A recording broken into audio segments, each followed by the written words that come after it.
नमस्कार, मैं हूं रिजवाना और आप देख रहे हैं न्याय टीवी। मोदी जी अगर सोच रहे हैं कि वो दीपावली का पर्व मनाएंगे तो जिन किसानों के घरों में आज अंधेरा है, जो किसान अपने फसल का दाम पाने के लिए इस ठंड के महीने में पानी की बौछार झेल रहा है, लाठियां खा रहा है, आंसू गैस के गोले बर्दाश्त कर रहा है, सड़कें खुदवा दे रहे हो आप, मुकदमे लिख रहे हो उनके ऊपर, लाठियों से पीट रहे हो, उसकी क्या दीपावली रह गई।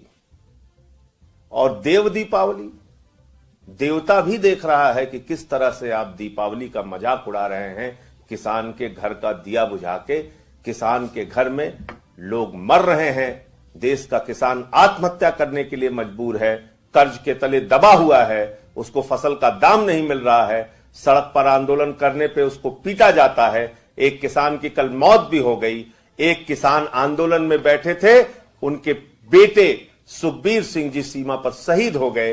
किसान आंदोलन में है, बेटा सीमा पर शहीद हो रहा है। और प्रधानमंत्री जी कभी हैदराबाद नौटंकी करने चले जाते हैं, कभी बनारस चले जाते हैं, कभी उनके मुख्यमंत्री निगम के प्रचार में चले जाते हैं, कभी देश के गृह मंत्री निगम के प्रचार में। उनके लिए निगम का प्रचार जरूरी है, देश के करोड़ों किसानों का दर्द जरूरी नहीं। नए कृषि कानूनों के खिलाफ प्रदर्शन कर रहे किसान नेताओं की केंद्र से पहले दौर की बातचीत खत्म हो गई है। किसानों ने इन कानूनों पर चर्चा के लिए समिति बनाने की केंद्र की पेशकश को ठुकरा दिया है।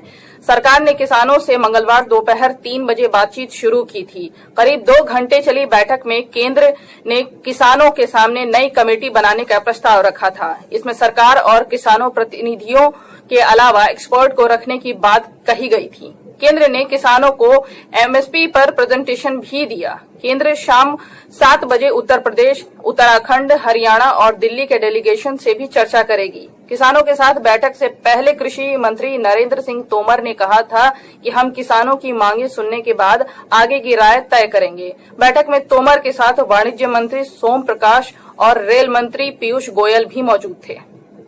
किसान सिर्फ यूपी गेट पे नहीं है, देश का कोई ऐसा कोना नहीं जहां किसान नहीं है। आज किसान आंदोलन में है क्योंकि वो खुशी से आंदोलन में नहीं आए हैं, उनको मजबूर कर दिया गया है। जिन कानूनों को वो नहीं चाहते हैं वो उन पे लागू किए गए। जबरदस्ती पकड़ के उनको सुविधा देने की बात सरकार कर रही है, वो नहीं चाहते हैं। और ये लोकतंत्र है भारत में, जो किसान चाहता है, जो जनता चाहती है वो होना चाहिए। किसान इसलिए विरोध कर रहे हैं क्योंकि वो इन कानूनों के पुराने अनुभव को जानते हैं। जो बिहार में हुआ, जो गुजरात में हुआ, कॉन्ट्रैक्ट फार्मिंग से क्या हुआ, मंडी व्यवस्था खत्म की गई तो क्या हुआ, वो एमएसपी खत्म हो जाएगी तो क्या होगा, वो जानते हैं। आज मैं अभी बिहार से चुनाव से लौटा हूँ, 600 रुपए किलो क्विंटल, 800 रुपए क्विंटल मजबूर हो गया किसान चावल बेचने को, मुंजी बेचने को। एमएसपी 1970 रुपए है, एमएसपी नहीं रहेगी तो किसान की जो फसल उसकी गारंटी कैसे रहेगी।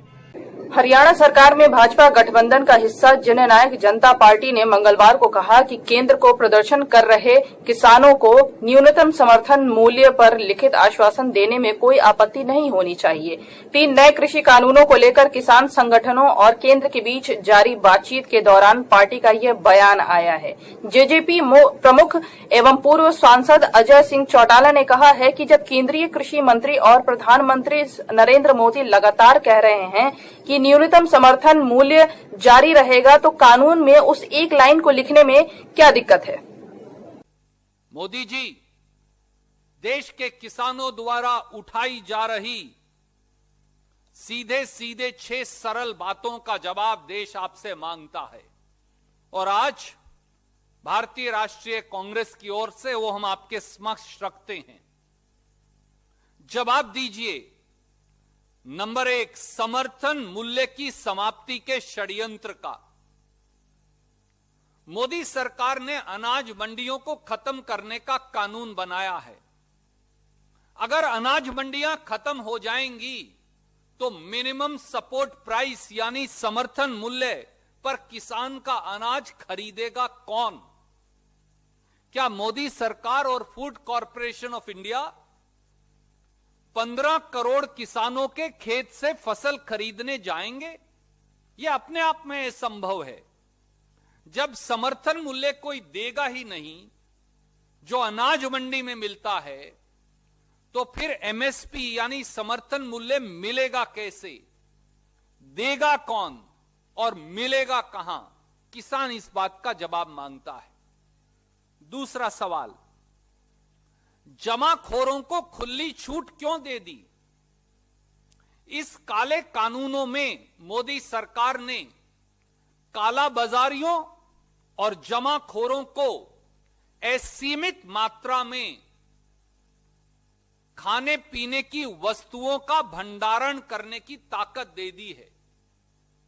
यानी अब एसेंशियल कमोडिटीज एक्ट लागू नहीं होगा। जो जितना चाहे दालें, सब्जियां, प्याज, गेहूं, धान, बाजरा, सरसों, जौ उनका भंडारण कर सकता है।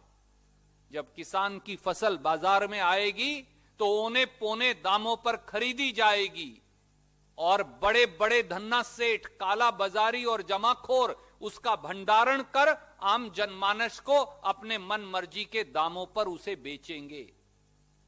सरकार कोई दखल अंदाजी नहीं करेगी। ऐसा क्यों? तीसरा, प्रधानमंत्री मोदी जी, आप एक देश और एक बाजार का सफेद झूठ क्यों बोल रहे हैं? आप कह रहे हैं कि किसान एक राज्य से दूसरे राज्य में फसल जाकर बेच सकता है, पर 86% देश के किसान के पास तो 5 एकड़ से कम जमीन है। उसमें भी 80% किसान ऐसे हैं जिनके पास 2 एकड़ जमीन है। वो अपने जिले से बाहर फसल बेचने में सक्षम नहीं, वो अपनी फसल मंडी तक ले जाकर बेचने में सक्षम नहीं, वो दूसरे राज्यों में कैसे बेचेगा?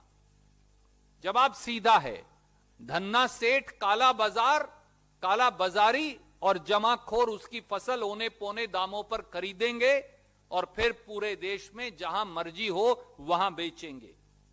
चौथा, मोदी जी, आपने खेती को पूंजीपतियों के हवाले क्यों कर दिया?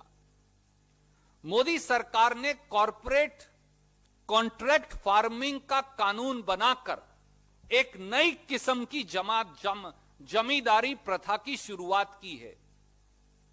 यानी 86% जो छोटे किसान हैं वो खुद के खेत में ही मजदूर बन जाएंगे और कंपनियां उनकी मालिक बन जाएंगी और ना वो उनसे लड़ पाएंगे और ना वो उनसे मुकदमा जीत पाएंगे। 20 से 25 लाख करोड़ का खेती का कारोबार, खेती की उपज का कारोबार मुट्ठी भर लोगों के हाथ में चला जाएगा। ऐसा क्यों? पांचवा, गरीब की राशन प्रणाली पर प्रहार क्यों किया और मंडियों के आड़ती, मजदूर और कर्मचारियों को बेरोजगार क्यों किया? जब समर्थन मूल्य पर अनाज खरीदा ही नहीं जाएगा तो भोजन के अधिकार कानून में 86 करोड़ देशवासियों को राशन की दुकान पर राशन मिलेगा कैसे और देगा कौन? और यही नहीं, लाखों करोड़ों लोग मंडियों में ट्रांसपोर्टर, आड़ती, दुकानदार, कर्मचारी, मजदूर इन सब का काम करते हैं। उनके रोटी और रोजगार का क्या होगा? और छठा और आखिरी, खेत मजदूर और बटाईदार का भविष्य अंधकार में क्यों कर दिया? इन तीनों काले कानूनों में कहीं भी खेत मजदूर और बटाईदार शब्द की चर्चा भी नहीं। वो कहां जाएंगे? नए कृषि कानूनों के विरोध प्रदर्शन कर रहे किसानों को अब शाहीन बाग की दादी का भी साथ मिल गया है। बिल्किस दादी ने मंगलवार को कहा है कि हम किसानों की बेटियां हैं, हम किसानों के विरोध प्रदर्शन का समर्थन करेंगे, हम अपनी आवाज उठाएंगे, सरकार को हमारी बात सुननी चाहिए।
दिल्ली में चल रहे किसान आंदोलन पर कनाडा के पीएम की ओर से चिंता जाहिर किए जाने पर भारत ने जवाब देते हुए नसीहत दी है कि राजनीतिक फायदे के लिए किसी लोकतांत्रिक देश के घरेलू मुद्दे पर ना बोले तो ही बेहतर है।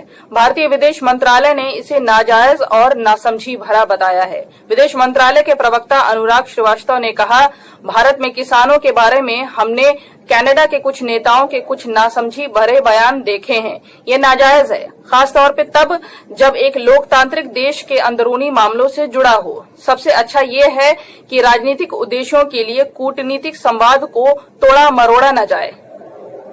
The news coming out of India about the protests by farmers. The situation is concerning, and we're all very worried about family and friends. I know that's the reality for many of you.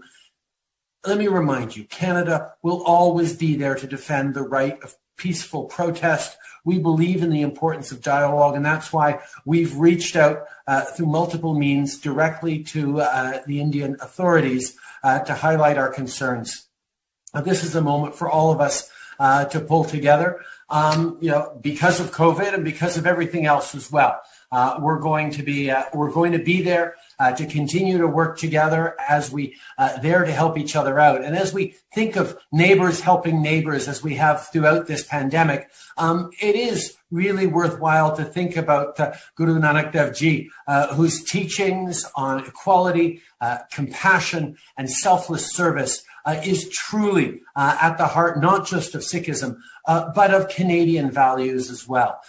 These are the values we all strive to live by. And we've seen over the past many months as communities have stepped up to help each other, as young people have helped elders who are isolated, as people are making sacrifices every day to get through this real challenge.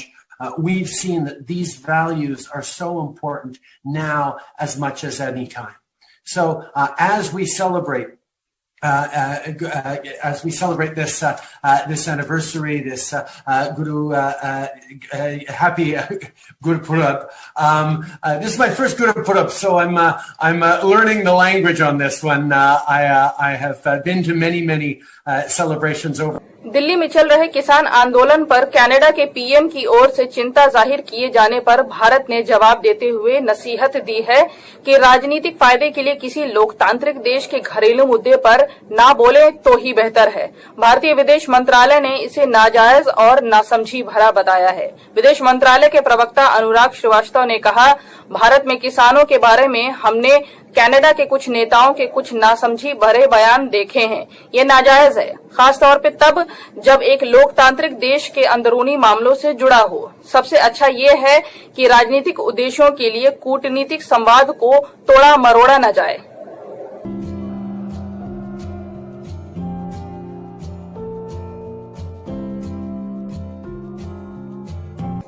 तो आज बस इतना ही। मुझे रिजवाना को दीजिए इजाजत और आप बने रहिए न्याय टीवी के साथ।